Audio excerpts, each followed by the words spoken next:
All right, it's time for an episode of Ask the Experts. This episode dedicated to the real estate market. And we have a very special guest star, Ms. Elise Glink of ThinkLink and MoneyWatch blogger as well, and author. And why don't you sell that book title for me, baby? Next week, the brand new book comes out, finally, Buy, Close, Move In. And it's a guide to safely and successfully, profitably investing in the real estate market and buying a home. All right, so we're doing all real estate today. If you've got real estate questions, let us know. We've got a bunch of questions lined up.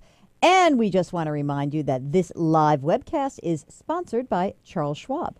So, Elise, what's going on in the real estate market? Things picking up? What's happening? It's been a very interesting week. We saw today that the primary mortgage market survey from Freddie Mac announcing that mortgage interest rates jumped to the highest level they've been at maybe in the last 8 months. I just blogged about it on the Home Equity blog, so you can go there and check out the exact rates.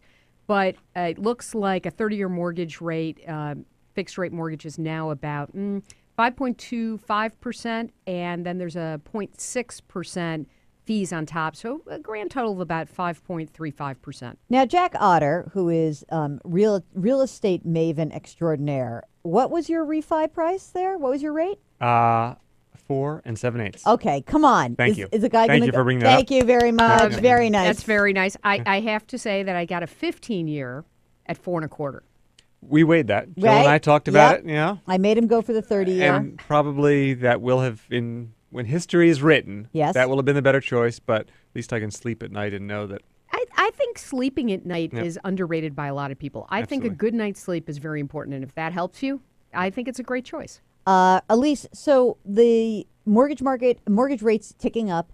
A little bit of action in the last month or so because of the expiration of the home buyer tax credit. Do you pull out your crystal ball for a second? Do you think that's going to continue going forward? I'm a little bit concerned. I think the expansion and extension of the homebuyer tax credits, the $8,000 first-time homebuyer tax credit, $6,500 long-term homeowner credit, I think that the value of extending those and expanding it has been very minimal. When you look out and you take a look at how many homes are actually getting sold, January the numbers were down, December the numbers were down, February the numbers were down. Finally, last month we see a bit of an uptick, nowhere near where we saw last November and into early December. So I think that the value of them has really subsided. And what I'm more concerned about is that we've run out of people to buy houses for a little while. We've pushed forward so many sales. I'm wondering really if there isn't just going to be a big deep dive, say in May, once the tax credits really kind of expire. The only person here that's rooting for that is Jack Otter because he's sort of thinking maybe I'm going to buy that other house or that, right? Exactly. The fourth home, the mansion. I just want to say that the Otters probably were like making that big old smile across the family when you got the refi and you're ready to rock and roll. And, you are just basically hoping that the whole thing falls apart now, aren't you? Yeah, it's way beyond Debbie Downer. Yeah, I know it. I know. But, there is a silver lining. I'm so glad that somebody else feels a little bit concerned, a little bit pessimistic about the real estate market. But there is a silver line to what you were just saying, which is that if the $8,000 wasn't boosting, one might say artificially inflating sales in recent months, maybe the fall-off won't be that dramatic. No. I think it's really boosting it for March because now we're getting into that sort of deadline era again. Right. But what we didn't see, and if you look at the new construction home sales, they've declined all the way over the last 4, 5, 6 months. And we're now seeing new home sales at the very lowest point ever since they ever started recording numbers. But I think the last number I saw was 302,000 on an annualized basis. I mean, that's horrible. I mean, horrible. There is no lipstick to put on that pig. I have a whole phrase. Yes. So when you look at it, the extension and expansion has had zero effect there, and you really have to buy a new home. You don't just go in and buy it like you would buy with cash. I mean, there are a lot of existing homes existing sort of new construction homes, sort of built and never sold, but you just didn't see a boost there at all. So I'm very concerned about what's happening in that marketplace. And that, of course, represents a huge number of jobs in this country. Oh, sure. All right, okay, I'm about to kill myself, so both of you be quiet. This is all too I have depressing. something good to say. All right, say something good. Here's something good, which is that if you are a buyer you should know that based on what Elise was just saying and the fact that these builders, they have bills to pay. Yeah. Unlike the homeowner who wants to sell but can't, well, they can just, most of them can stay where they are. The builder's got to unload that thing because he owes the bank, he owes his employees, he owns Viking for putting in that beautiful range. Right. And so that's where you can really negotiate a good deal. You do. You have to be very careful. So the banks collectively have taken back a huge number of these sort of half-built, quarter-built, semi-built properties where maybe 10 out of 200 lots have actually been built, or 50% of the lots have been built. You have to be careful because even though the bank now owns it, they are selling these different lots at different prices. And so you're going to want to make sure you're buying in a safe development that's got enough funding to get the infrastructure in and is going to be sold out. You need water. You need water. Okay, we need questions. We've got a bunch of questions. If you've got a question, send us an email, asktheexperts@moneywatch.com, or click on the link at the side of our homepage to send us a question. Let's get into some of these questions. Elise, Jack has basically decided he's not answering any of these questions. These are all for you. No. We're going to do some of them. We're talking about physics, and Einstein is our guest. Exactly. Okay, Einstein. So when I get it all wrong, everybody's going to be all sad. Oh, who cares? Come on now. All right. Now, there's a lot of questions about the new mortgage programs, the government mortgage programs. So let's get into some of these. Sure. First of all, this one comes from Stacy, who owns a primary resident with a first and second mortgage with she's completely underwater, and they're both interest-only mortgages. She's concerned about their second mortgage. They have excellent credit scores in the 700s, and she thinks they qualify for the government assistance program. Here's the question for Elise Glink of thinklink.com. If we own rental properties, will this be taken into consideration and disqualify us from one of the new mortgage plans? We own rental in California and Oregon, and we don't make any money on our properties. What's the best way to approach our mortgage company about the program? So there's a lot of unknowns here, and any one of these could tank a mortgage modification. First of all, when you have other properties, the bank is looking at all assets. Couple of posts I did last year for MoneyWatch, my home equity blog, net present value. There are these complex calculations that lenders are doing. And honestly, I'm hearing from people, and we've posted this on my loan modification from hell blog, where there are, as of today, 400 comments. Moving on. Those stories just are growing and growing. But what's happening here is that people are reapplying for the mortgage modification programs every single time they get rejected, and they're finding in some cases that it's a matter of being off by $50 in your checking account that will allow you to get your loan modified or not. So for her, she's got these properties, these rental properties. They may not be earning any money, but she has equity in them. She's sunk. So in terms of getting a loan modification. Now, I am hearing about lenders that are doing loan mods on rental properties, so it's worth checking there as well to see if you can get somewhere that's going to ease up your financial situation. And we should make sure that people understand that even though this is a government program, that you really do have to start with your lender, who will kind of hook you through the process. You can start there, or you can also call the Hope Now hotline, 888-995-HOPE. And those are HUD-certified housing counselors, and they will route you back through secret backdoor channels to your lender. Do that phone number again. I love that. 888-995-HOPE. I feel like I should have a little jingle to go along with that. I wish they were sponsors, but we have a great sponsorship by Schwab. By the way, this episode of Ask the Experts is sponsored by Charles Schwab. Here's one from Michael in Sarasota, Florida. By the way, I'm quite familiar with Sarasota, Florida. It's one of my favorite. My grandparents lived there for many years. It's a lovely place. Beautiful. I own a home in Florida with a current market value of $235,000, a $300,000 first mortgage. He's been unemployed for 18 months. I have no cash assets or earned income. However, I have a 401k. It's worth $450,000. I'm making my mortgage payments, supporting myself by slowly withdrawing money from my 401k. Here's the question, Elise or Jack. Okay. Will Bank of America require me to take a single large withdrawal from my 401k to write off principal or consummate a short sale, or even to lower payments or refinance? It's a Fannie Mae loan, qualifies for the Making Home Affordable program. I'm really interested in your opinion, Elise. He does not qualify for the Making Home Affordable program because he's unemployed. If you don't have a job and you don't have income, you don't qualify. I think people just don't understand that. It's heartbreaking. Now, under the new mortgage modification program, they're supposed to be giving a 3-month forbearance. 3 to 6 months, right? 3 to 6 months forbearance, but that doesn't mean you're going to qualify for the program either. You eventually have to get a job with income. Another thing to keep in mind, that 401k money is safe. It can't be tapped. So the idea that Bank of America could, or any other lender, let's not pick on BOA, although they're your lender, they're not, they just can't force you to do that. I question whether you should even be making payments. I wonder if you shouldn't be some of the 15% of Americans who are so far underwater that you shouldn't walk away from this loan, wondering if you're ever going to get back on top of it. You're draining your retirement money to pay for this. What happens when you're all done with your retirement money? What are you going to do then? So you're going to then be out of a house and out of a retirement pot. I wonder if this isn't a case where you should consider walking away. Oh, I love that because, I love that whole notion. Jack and I are big proponents of it. People get very angry at us, but imagine if a corporation were in that same situation. Would we suggest that the corporation drain its pension program to pay a vendor for something? No, they'd negotiate a deal with the vendor. I'd suggest the CEO take his personal pension plan, perhaps, and do that. No, but you're exactly right. Yeah. Strategic default, which I've been covering on my home equity blog, it has really become, just something that people were so angry at me in the beginning, and now everybody's kind of saying, you know what?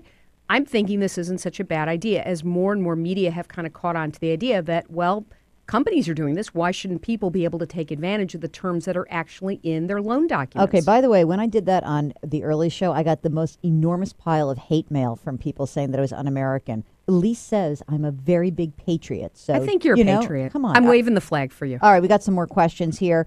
Let's see. Okay, here's somebody, they had a first and a second, and they were able to settle the first mortgage on the modification plan, but the second is not on the plan. And I don't know if this is a man or a woman, and the questioner keeps getting calls and letters from the second lien holder. I was told that I have to keep the new rate for 3 months, and the second will fall in place later since it's not that much, $27,000. The loan is through a bank you may have heard of. What should I do? My husband has lost his job, and now I have one income, so it's a woman.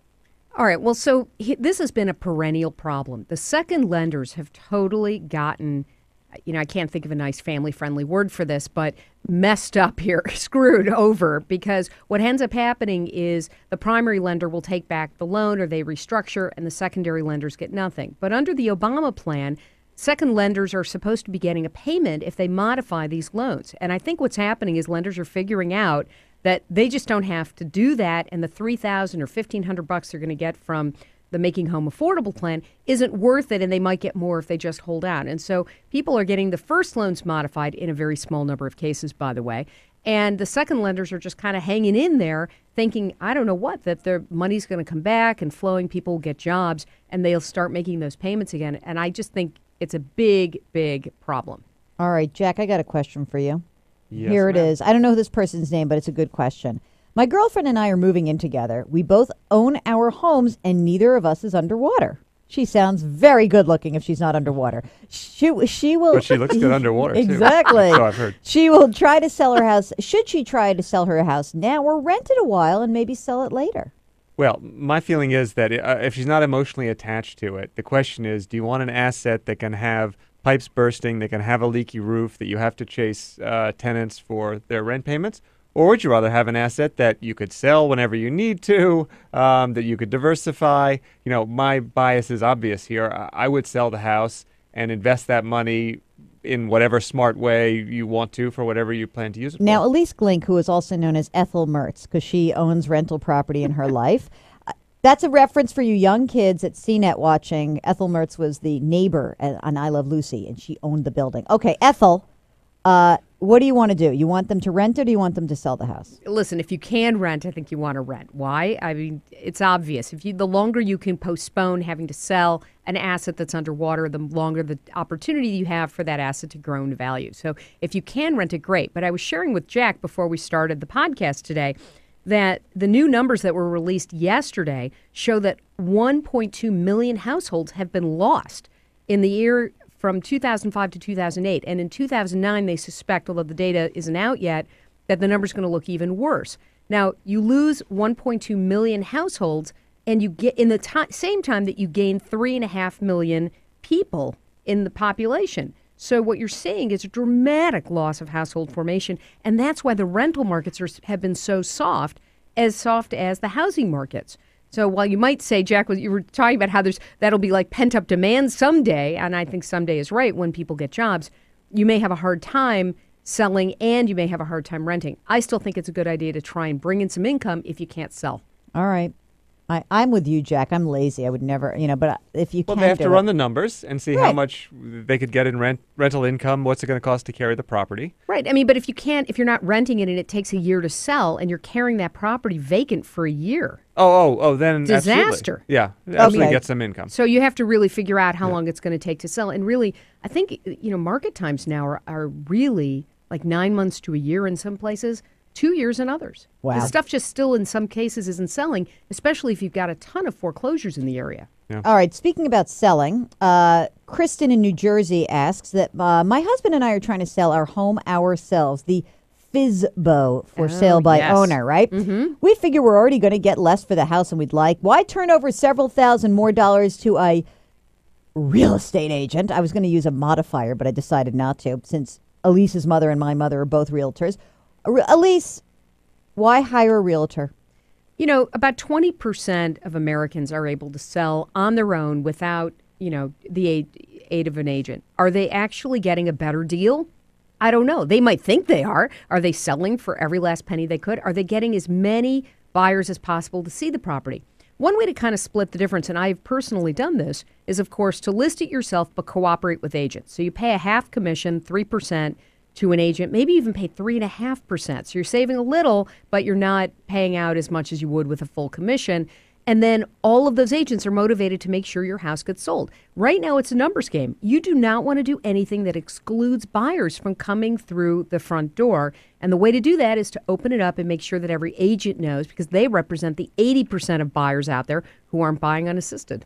The fact is these people shouldn't look at it as if because the price is depressed, I don't want to spend that extra money. The only goal for these people is to maximize the amount of money they can get for it, whether the market's booming or whether it's tanking. Right. And if you think an agent can actually help you get more than the agent's going to cost you, then it's absolutely worth doing. And they can negotiate, as Elise said. And you can also sit down with the agent before agreeing and saying, hey, what am I getting for this? How are you going to market the house? Are you, how good are you at pulling comps? And am I any good at pulling comps? Are we both working, or my wife and I can spend full time marketing this house? I mean, there's a lot of questions there. Well, that's very good advice. I like that. And the Realtors of America would like to thank you for that, little. So, Elise, okay. No problem. Hello, Mom. Exactly. Hi, Mommy.